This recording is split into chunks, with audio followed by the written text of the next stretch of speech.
Hello everyone. Welcome back to Spoken English through Tamil Lesson.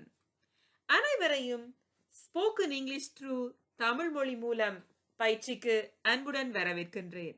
நாங்க எல்லாருமே spoken English எப்படி கதைக்கிறது, அதால எவ்வளவு கஷ்டமா இருக்கு எங்களுக்கு, இன்னொருத்தருடன் உரையாடும் போது நாங்க சரளமா பேசணும் என்று சொல்லி சொன்னா ஆங்கிலத்துல நாங்க பேசிக்கான சில வார்த்தைகளை முதலாவது தெரிஞ்சு கொள்ளணும். கிராமர் படிக்கிறது ஒரு பாட் இருக்கத்தக்கதாக நாங்க சில வேர்ட்ஸுக்குரிய தமிழ் மீனிங்கை தெரிஞ்சு கொண்டோம் என்று சொல்லி சொன்னா எங்களுக்கு இந்த ஸ்போக்கன் இங்கிலீஷ எப்படி கதைக்கிறது என்றது எங்களுக்கு மிகவும் எளிதாக இருக்கும் என்றது என்னுடைய கருத்து. ஸோ இந்தியா 3வது லெசன்ல உங்களுக்கு நான் இன்னும் சிறிய சொற்களைத்தான் உங்களுக்கு நான் சொல்லித்தர போறேன். பெருசா தொடங்கி போட்டு ஒன்றுமே விளங்காம இருக்கிறதுக்கு நாங்க இன்றைக்கு சின்ன சொற்கள் மூலமா தொடங்குவோம். இப்போ இது லெசன் 3 என்றபடியா உங்களுக்கு நான் பேசிக் வேர்ட்ஸ் கொஞ்சம் உங்களுக்கு சொல்லித்தர போறேன். Come, let's see what are the words we are going to learn today.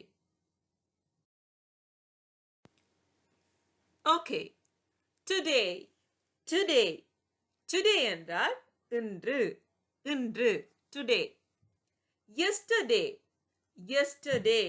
yesterday என்றால் நேற்று. டுடே என்றால் இன்று, yesterday என்றால் நேற்று. tomorrow நாளை. clock கடிகாரம். clock என்றால் கடிகாரம் அல்லது மணிக்கூடு. not இல்லை. see பார்க்கவும். small சிறியது. big பெரியது. big. beautiful அழகானது. beautiful. good நல்லது. bad மோசமானது. thank you நன்றி. something ஏதோ ஒன்று. what என்ன. where எங்கே. why ஏன். how எப்படி. when எப்போது.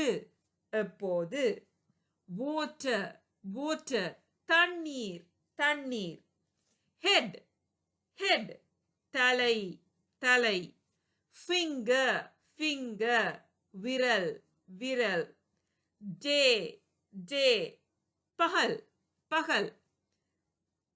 அல்லது நாளுக்கும் நாங்க டே என்று சொல்லுவோம். டே டைம் என்று சொல்லி சொன்னா பகல் வேளை என்று சொல்லலாம். ஸோ டே நாள் பகல். sometimes சில நேரங்களில். people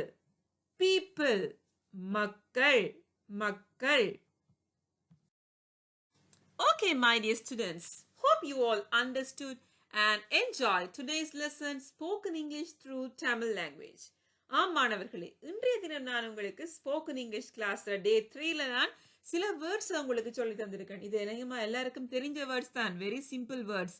பட் நான் ஸ்போக்கன் இங்கிலீஷ் கிளாஸ எல்லாருக்கும் விளங்கக்கூடிய மாதிரி பேசிக்ல இருந்து ஸ்டார்ட் பண்ணியிருக்கிறேன். ஃபர்ஸ்டே உங்களுக்கு நான் பார்ட்ஸ் ஆஃப் த ஸ்பீச் சொல்லி தந்தாலும் அதுக்கு அடுத்தடுத்து நீங்க பாத்தீங்கன்னு சொல்லி சொன்னா நான் உங்களுக்கு சின்ன வேர்ட்ஸுக்குரிய அர்த்தம் தான் சொல்லி தந்து கொண்டிருக்கிறேன். ஏன்னு சொல்லி சொன்னா கிராமர் ஒரு பக்கம் இருக்கத்தக்கதாக நாங்க இங்கிலீஷ் கதைக்கிறதுக்கு எங்களுக்கு சரியான மீனிங், சின்ன வேர்ட்ஸுக்குரிய மீனிங் தெரிஞ்சிருந்தா தான் நாங்க எதையுமே இலகுவாக பழகி கொள்ளலாம்.